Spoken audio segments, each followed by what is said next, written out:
সকলকে শুভেচ্ছা। আমরা সামনেই পরীক্ষা, তো সবারই মোটামুটি কাভার পেজ প্রয়োজন হবে। তা আমি এক্সেলে দেখাবো যে খুব সহজেই খুব কম সময়ে কিভাবে এক্সেল থেকে একটা কাভার পেজ তৈরি করা যায়। এক্সেল দিয়ে করতে হচ্ছে এই কারণে যে আমি ওয়ার্ডে কাজ পারি না, কারণ এই ওয়ার্ডে আমি কোনো কিছুই বুঝি না, আমি এক্সেল বুঝি। এজন্য আমি এক্সেল আপনাদেরকে শিখিয়ে দেবো খুব কম সময়ে এবং খুব সহজে কিভাবে একটি কাভার পেজ তৈরি করা যায়।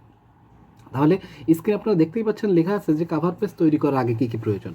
কাভার পেজ তৈরি করার আগে প্রয়োজনীয় হবে প্রথমে আমাদের ভার্সিটির নাম, যেটা আমরা গুগল থেকে সার্চ করলে পেয়ে যাব। ভার্সিটির একটা লোগো প্রয়োজন হবে, সেটা গুগলে সার্চ করলে পেয়ে যাব। এবার আমরা যেই কাভার পেজটা তৈরি করতে চাচ্ছি সেই কাভার পেজের একটা স্যাম্পল ফাইল নামাই নেব, একটা ছবি নামাই নেব। ছবিটা যেমনই হোক তাতে কোনো সমস্যা নেই। আমি এখানে 4টা ছবি নামিয়ে রেখেছি, আমি 4টাই করে দেখাবো যে খুব সহজেই কিভাবে একটা একটা করে আমরা করতে পারি। আচ্ছা, এ বাদে আমাদের কাভার পেজ তৈরি করার জন্য আর কি ইনফরমেশন প্রয়োজন? আর যে ইনফরমেশনগুলো প্রয়োজন সেটা হচ্ছে পরীক্ষার সময় কাভার পেজের উপরে স্যার একটা ইনস্ট্রাকশন দিয়ে দেবেন যে কি কি তথ্য আপনার কাভার পেজের উপর লিখতে হবে বা দিতে হবে। তা এখানে আমি একটা তালিকা তৈরি করে রেখেছি। আপনারা যদি স্ক্রিনটা দেখতে পান তাহলে হচ্ছে দেখা যাচ্ছে যে এখানে আছে হচ্ছে প্রথমে নাম, আপনার ID, mobile number, course code, course name, course টিচারের নেম, সেমিস্টার, কোন সেকশন এবং সাবমিশন ডেট। এই তথ্যগুলো সাধারণত স্যাররা দিতে বলেন। এর সাথে সাথে পাশাপাশি আমি একটা তথ্য অতিরিক্তভাবে দিয়ে দিই, সেটা হচ্ছে কি যে আমি ফাইনাল পরীক্ষার জন্য কাভার পেজটা করছি, নাকি হচ্ছে মিড টার্ম পরীক্ষার জন্য করছি, নাকি এটা ক্লাস টেস্ট, নাকি অ্যাসাইনমেন্ট, আমি এই তথ্যটা অতিরিক্ত দিয়ে দিই। আচ্ছা ঠিক আছে, তাহলে আমরা একটা একটা করে দেখি কাভার পেজগুলো আমরা এক্সেলে কীভাবে সহজে তৈরি করতে পারবো। তাহলে এবার আমরা দেখব যে খুব সহজে একটা কাভার পেজ কীভাবে তৈরি করা যায়। প্রথম কাভার পেজটা দেখুন, এখানে জাস্ট কিছুই নেই, একটা সাদা শুধু একটা স্লাইডের মতন আছে, আর উপরেরটা আছে হলুদ কালারের। তার মানে জাস্ট দুইটা অংশকে ডিভাইডেড করেছে। তা আমাদের যে হলুদ অংশটুকুন, এইটুকুন যদি আমরা করতে চাই, আমরা এক্সেলের কি এরকম সেল কালার করে করব তা না, আমরা হচ্ছে ইনসার্ট শেপ দিয়ে করব। একটু খেয়াল করলে আপনারা দেখুন, আমি যদি এই ট্রায়াঙ্গেলের এখানটা একটা দাগ টেনে দিতাম তাহলে কিন্তু এটা হয়ে যেত, এখানে একটা ট্রায়াঙ্গেল হতো এবং উপরের অংশ হতো হচ্ছে একটা রেক্ট্যাঙ্গুলার। তাহলে উপরের অংশে একটা আয়তকারের মতন বক্স থাকবে আর নিচের অংশ থাকবে যেমন আমাদের ত্রিভুজ। এই দুটি অংশ হলেই কিন্তু আমরা এই কাভার পেজটা তৈরি করে ফেলতে পারবো। এবং আমি যেই তথ্যগুলো লিখে রাখার কথা সেই তথ্যগুলো আমি আগেই লিখে রেখেছি। নিচে দেখুন, আমরা নিচে গেলে দেখা যাচ্ছে এই যে নাম, আইডি, ফোন নাম্বার, এই আনুষঙ্গিক তথ্যগুলো লিখে রেখেছি। এবং এই যে নিচের একটা অংশ আমি অতিরিক্ত লেখার কথা বলি, যে আমি একটা অংশ লিখে রাখি class test, assignment, mid term exam, final exam, এইগুলো আমি লিখে রেখেছি। আমি শুধু এই ডিজাইন অংশটুকুন করব। এখন আমরা তাহলে ইনসার্টে গেলাম, ইনসার্ট থেকে আমরা একটা শেপ নিব হচ্ছে আমরা একটা ত্রিভুজ আকৃতির শেপ নিব। এই হচ্ছে আমাদের একটা ত্রিভুজ আকৃতির শেপ।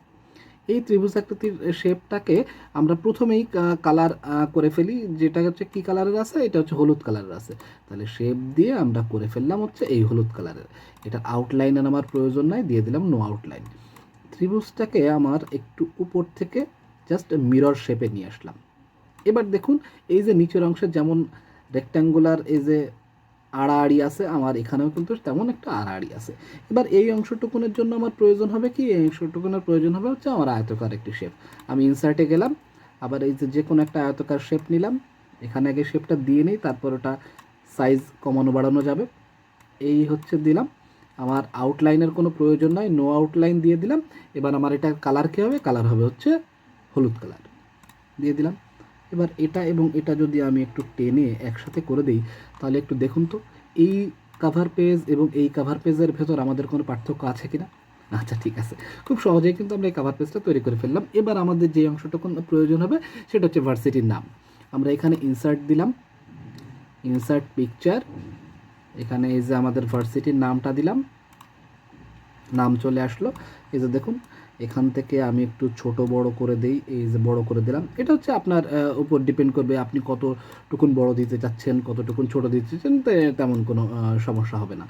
আমরা এই উপরের অংশটা আপনি যদি চান যে আমি উপরের অংশটুকুন সাদা রাখবো না, এর ব্যাকগ্রাউন্ড চেঞ্জ করে দিব, তার মানে যে ফটোশপে গিয়ে কাজ করতে হবে তা না। এখান থেকে ছবিটাতে ক্লিক করার পর কালারসে ক্লিক করলাম এবং সেট ট্রান্সপারেন্ট, এখানে ক্লিক করলেই দেখুন পিছনের ব্যাকগ্রাউন্ডের কালারটা কিন্তু চলে গিয়ে, সাদা অংশটা চলে গিয়ে এখানে আমাদের ভার্সিটির নামটা চলে এসছে। আমরা তাহলে একটা লোগো এইখানটাতেই দিয়ে দিই, মাঝামাঝি অংশে দিয়ে দিই। আমরা ইনসার্ট দিলাম, ইনসার্ট থেকে পিকচার, এই যে লোগো, লোগোটা টেনে এনে এখানে দিয়ে দিলাম। এখন লোগোতেও সাদা অংশ আছে, তো লোগোরও সাদা অংশ আমরা একই রকমভাবে ক্লিক করে সেট ট্রান্সপারেন্ট দিয়ে সাদা অংশটা বাদ দিয়ে দিলাম। এই যে দেখুন লোগোটা বড় হয়ে গেল। এবার যদি আমি একটু কন্ট্রোল পি দিয়ে দেখি, কন্ট্রোল পি দিলাম, দেখুন আমাদের কিন্তু একটি কাভার পেজ তৈরি হয়ে গেছে। আমরা এই অংশটা যদি ছবি হিসাবে কোথাও ব্যবহার করতে চাই তাহলে হচ্ছে আমরা এই অংশটুকুন একটু সিলেক্ট করে নেব। আপনারা যারা ছবি হিসাবে নেবেন মোবাইলে টোবাইলে এই অংশটুকুন সিলেক্ট করবেন। এখানে কপি অংশ আছে, কপি করলাম, copy as picture, okay click করলাম, কন্ট্রোল ভি দিলেই হচ্ছে। এই যে দেখুন আমাদের কিন্তু এই যে ডান পাশে আমাদের যেই ডেমো যেইটা আমরা রেখেছিলাম সেই অংশটুকুন দেখুন, আর আমাদের তৈরিকৃত এই কাভার পেজটা দেখুন, যে খুব কম সময়ে কিন্তু আমরা সেই একই রকম একটি কাভার পেজ তৈরি করে ফেলেছি। এখানে একটু যদি আমি একটা ফ্রেম দিয়ে দিই, দেখুন সেম টু সেম ওইখানে যেটা ছিল তার থেকে ওইটা থেকে এখন আমাদেরটা আরও ভালো হয়েছে, কারণ আমাদের ভার্সিটির নামটাম সব কিছু এখানে আছে। আমি যেটুকুন দেখাচ্ছি আপনাদের নিজে থেকে এটা করার দরকার নেই, আমি এটার একটা লিঙ্ক দিয়ে দেবো যেখান থেকে আপনারা এটা ডাউনলোড করে ফেলতে পারবেন। কাভার পেজ 2, কাভার পেজ 2তে দেখুন তেমন কোনো জটিল কোনো কাজ না, জাস্ট 1 2 3 4 5 কয়েকটা সিম্বল দিয়েছে, বাম পাশে একটা বার। আগের মতোই আমি এইখানে কিন্তু আমাদের তথ্যগুলো লিখে রেখেছি, আমি জাস্ট এইখানে প্রথমেই একটা বার দিয়ে দেবো। কী কালারের দিব? ওরা যে কালারের যেখানে দেওয়া আছে আমি ওই কালারের দিলাম। এখান থেকে আমি নীল কালারের এই একটা বার দিলাম। এবার হচ্ছে আমাদের দেখুন পঞ্চভুজ, পঞ্চভুজ মানে 5 ঘর বিশিষ্ট একটা শেপ লাগবে, ইনসার্ট দিলাম। আমরা একটা শেপ নেব, পঞ্চভুজ কোথায় আছে? এখানে গেলেই এই যে একটা পঞ্চভুজ চলে আসলো। এই পঞ্চভুজের আমরা আউটলাইনটা করে দিব হচ্ছে সাদা কালারের, আউটলাইনটা দিব হচ্ছে সাদা কালারের। যেমন দেখুন ওরা যখন এই যে 2022 লিখছে বাম পাশের এই বারটাতে দেখা যাচ্ছে, এই যে দেখুন আমাদেরটাও এটা দেখা যাচ্ছে। আমরা এটার কালার চেঞ্জ করে দিই, কালার চেঞ্জ করে দেবো হচ্ছে নীল, তাহলে কিন্তু এটার একই রকম হয়ে যাবে। আমাদের আউটলাইন থাকবে সাদা এবং শেপ ফিলটা থাকবে হচ্ছে নীলের মতন, এবং আউটলাইনটা দিয়ে দিলাম সাদা। এই যে দেখুন ওদেরটা যেমন দেখা যাচ্ছিল আমাদেরটাও কিন্তু তেমন দেখা যাচ্ছে। এখানে 2022 লিখেছে, আমরা কি লিখব? আমরা হচ্ছে এখানে লিখে দেব হচ্ছে 2022 2022। এটা হচ্ছে ছোটো হয়ে গেছে, এটা একটু সিলেক্ট করে নিলাম। সিলেক্ট করে আমরা যদি ফর্ম পেজ থেকে একটু বাড়িয়ে দিই, এখন আমার কাছে এই শেপটা অতটা ভালো লাগছে না ফন্টটা, তাহলে আমি ফন্টটা চেঞ্জ করে দিই। ফন্টটা চেঞ্জ করে একটু বোল্ড টাইপের ফন্ট দিয়ে দিলাম, আর একটু বড় করে দিলাম। এটা যদি মনে হয় যে না আমি আরেকটু বড় দেবো তাহলে আরেকটু বড় দিলাম।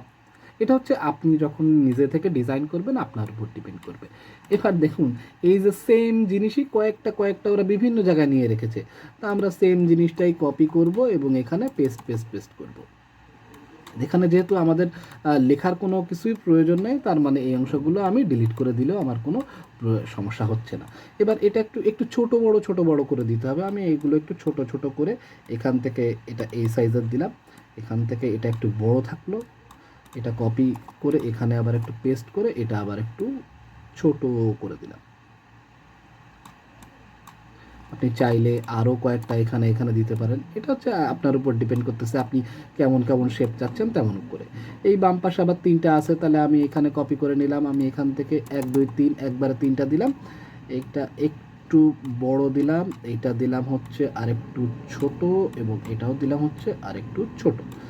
এবার অ্যাজ ইউজুয়াল আমরা যেমন আমাদের ভার্সিটির নাম প্রয়োজন হবে আমরা ইনসার্ট করে ফেলি, ইনসার্ট করে পিকচার, পিকচার থেকে আমাদের ভার্সিটির নাম নিয়ে নেব। এই অংশে কিন্তু আমি এই যে এই পাশের যে ভার্সিটির সাথে যে লোগোটা আছে সেটা আমরা নিব না, এখানে ক্রপে গেলাম, এই অংশটুকুন কেটে দিলাম। এবার আমি একটু বড় করে লিখবো আমাদের ভার্সিটির নামটা। আচ্ছা 2022 সালটাকে আমি একটু নিচে নামিয়ে দিলাম, তাহলে দেখুন আমাদের এই ভার্সিটির নামটা একটু বড় জায়গা দেখাচ্ছে। আচ্ছা এবার হচ্ছে আমাদের নামটাম যেখানে ছিল আমরা এবার লোগোটা দিব হচ্ছে এখানে, ইনসার্টে গেলাম, পিকচার, আমাদের লোগো সিলেক্ট করে দিলাম। আমাদের লোগো চলে এসেছে, লোগোটা নিয়ে গেলাম হচ্ছে আমি ঠিক এই জায়গাটাতে, আমাদের যেখানে নামটাম আছে সেখানে। এই যে হয়ে গেছে, আমি এখানে দিয়ে দিলাম। এবং আমি বলেছিলাম আমি আমাদের নিজেদের মতন করে একটা লেখা লিখে দিই, এটা হচ্ছে মার্চ করে দিলাম। মার্চ করে এখানে লিখে দিলাম FINAL, ফাইনাল EXAM। লেখাটা দেখা যাচ্ছে না কারণ এখানে ফন্ট সাদা করে দেওয়া আছে, আমি কালারিং করে দিলাম।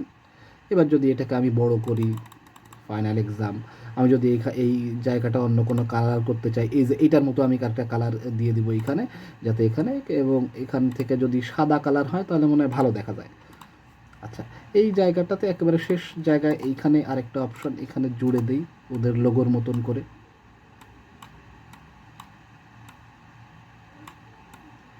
দেখুন ওরা যেমন দিয়েছে, আমার এইখানে এই বর্ডারটা আমার পছন্দ হচ্ছে না, আমি এখান থেকে শেপ আউটলাইনটা দিব না। তাহলে দেখুন ওরা যেমন যেমন করেছিল আমরাও তেমন তেমন করে ফেললাম। মজার বিষয় হচ্ছে এই যে নেট থেকে যেটা নামিয়েছিলাম সেটাতে কিন্তু কোনো কাজেই লাগতো না, আমি এটা যদি রেখে দিতাম তাহলে এদের মতো করে হতো। আর এখন হয়ে গেছে কিন্তু আমাদের ভার্সিটির মতন, এবং আমাদের যা যা প্রয়োজন সেই তথ্যগুলোই কিন্তু এখানে আছে। আমি যেটা শিখালাম আপনাদের প্র্যাকটিস করার জন্য। আপনাদের এই পরীক্ষার সময় কারো এই বিষয়টা ট্রাই করার দরকার নেই, পরীক্ষার পরে করবেন। যার যার এই কাভার পেজগুলো প্রয়োজন হবে, আমার এখানে 1, 2 এবং 3টা কাভার পেজ এভাবে তৈরি করা আছে। আপনারা কি করবেন, আপনারা এটা নিয়ে জাস্ট এখানে নিজের নাম লিখবেন, ইউর নেম, YOURNAME, নিজের নাম লিখবেন, নিজের আইডি লিখবেন, নিজের ফোন নাম্বার লিখবেন।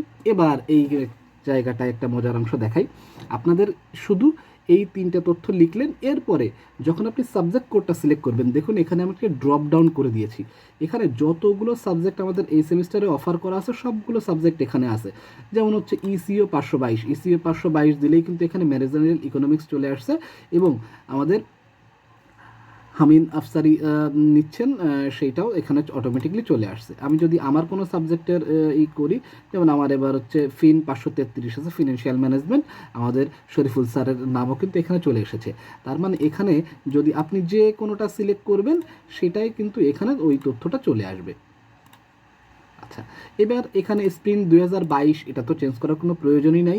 EMB 0122 সোডিয়াম এটাও চেঞ্জ করার দরকার নেই, আপনি শুধু এইখানটায় চেঞ্জ করে ফেলবেন। যখন একটা হচ্ছে 11 তারিখে পরীক্ষা, একটা হচ্ছে 18 তারিখে পরীক্ষা। তো অনেকক্ষণ ধরে বকবক করলাম, আমার অনেক বকবক শোনার জন্য সকলকে ধন্যবাদ। আর যার যার এই ফাইলটা প্রয়োজন হবে কমেন্টে জাস্ট আপনার ইমেল আইডিটা আমাকে দিয়ে দিবেন, আমি তাদের প্রত্যেকের ইমেলে এটা মেইল করে দিব। সকলকে ধন্যবাদ, ভালো থাকবেন, পরীক্ষার জন্য শুভকামনা রইল।